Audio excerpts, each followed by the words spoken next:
श्रीलक्ष्मी श्रीमहालक्ष्मी क्षीरसागर कन्यका उत्तिष्ठ हरिसम्प्रीते भक्तानां भाग्यदायिनी।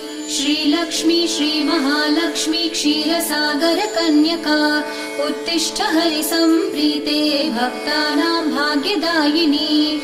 उत्तिष्ठोत्तिष्ठ श्रीलक्ष्मी विष्णुवक्षस्थलालये उत्तिष्ठ करुणापूर्णे लोकानां शुभदायिनी।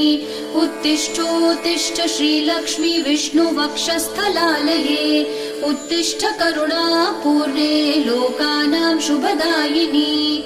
श्रीपद्ममध्यवसिते वरपद्मनेत्रे श्रीपद्महस्तचिरपूजित पद्मपादे श्रीपद्मजात जननी शुभपद्मवक्त्रे श्रीलक्ष्मी भक्तवरदे तव सुप्रभातम्।